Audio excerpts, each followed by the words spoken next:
All right, so get ready to laugh, because today we are diving deep into the world of David Sedaris. And specifically, we are exploring his essay collection, Me Talk Pretty One Day. Hmm. And we're not just going to skim the surface. We want to find those deeper insights hiding behind those hilarious stories. Yeah, it's really amazing what Sedaris can do. I mean, he takes those moments, those awkward, cringeworthy moments we all have, the things we would never admit out loud, and he turns them into art. Yeah, he like gives us permission to laugh at ourselves. Okay, so first up, Go Carolina, Sedaris's adventures in speech therapy. I mean, this Agent Sampson, his therapist, was she like a real person? She's almost too good to be true, right? Right, she's like this symbol of authority, making him confront this insecurity he'd rather just ignore. And the lengths he goes to avoid those S's. Hilarious. Thesaurus, creative phrasing. It's like he's inventing new words just to avoid a simple sound. I wonder, do you think, did all that contribute to him being such a good writer later on? You know, it's possible, but then, just when you think you've got Agent Samson all figured out, he throws in that twist, Vietnam fiancé, no electric mixer. Yeah, suddenly she's not this unrelatable authority figure, but someone with their own anxieties. Everyone, even the strict teacher types, have hidden depths. Totally. And it makes his experience as a kid relatable. Who hasn't felt that pressure to sit in, to hide the things that make us different? Okay, ready for round two with the Sedaris family. Because genetic engineering, well, it's a wild ride into their world. Oh yeah, this essay is pure gold, all about those family quirks we all relate to. On one hand, you have Sedaris, the imaginative storyteller. On the other, his dad, the engineer. Clash of the Titans. Like that bit about, the tiny actors inside the TV, young Sedaris' explanation versus his dad's technical lecture on signals. And it's not just what they say. Remember the family vacation? His dad trying to bond with those fishermen by drawing equations in the sand. Like that's gonna make them buddies. It's endearing, sure, but also makes you think, are we all a little blind to how our passions might seem to others? For sure. And speaking of blind, the Miss Emollient pageant, orchestrating a tanning competition. Only Sedaris' mom could pull that off. Gretchen, the self-proclaimed anorexic, she's unforgettable. But it also makes you think about, those ridiculous beauty standards we try to meet. Even something as absurd as excessive tanning. Sedaris is a master at highlighting that absurdity, making us question things we often just accept. So are you ready to talk about 12 moments in the life of the artist? Sedaris' so-called artistic journey. Oh, I am ready to laugh. This essay, it's like he wrote it for anyone who's ever felt that pressure to be artistic, but secretly are like, I'm a fraud, and he dives headfirst into every art form. Painting, filmmaking. And failing miserably. But here's the thing, he owns it. He literally says, I am talentless. It's refreshing. And that's what makes it so funny. No tortured artist act. He's finding the humor in his own, well, lack of talent. And it's kind of liberating, honestly. It is. Yeah. He even pokes fun at the art world itself, the pretentiousness, the head-stretching art forms. It's like he's saying, relax, it's all a bit silly. Yeah. But underneath the humor, there's this universal desire to find your passion, Maybe not crystal meth-fueled conceptual art. Thankfully. Yeah, but that search for something you're good at, something you love. We've all been there. Okay, last essay before we need a breather. Big boy.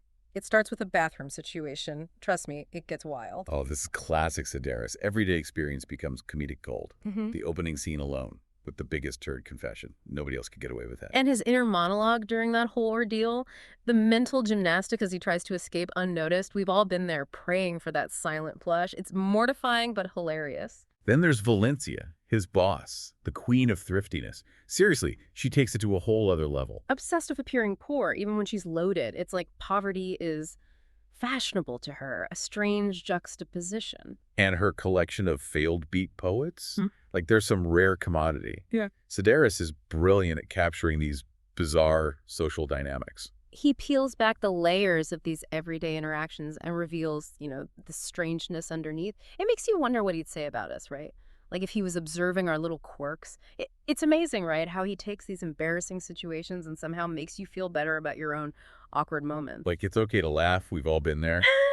But he's not just funny. There's this sharpness to his observations, this social commentary you might miss if you're not paying attention. Right. He'll be talking about, like, trying to buy drugs in some foreign country, and suddenly he hits you with this truth bomb about privilege, about cultural divides. It's like in Big Boy, with Valencia's obsession with seeming poor.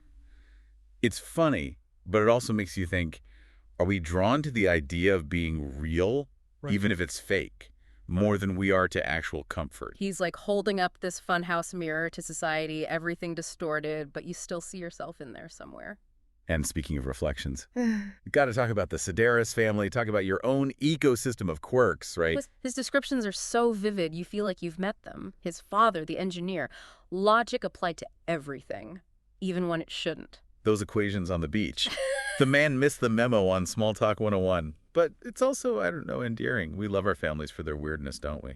Totally. And his mother. Never one to back down from a challenge, questioning his dad's frugality, the sanity of a redwood doghouse. Don't forget the Christmas card photo shoot in July. Exactly.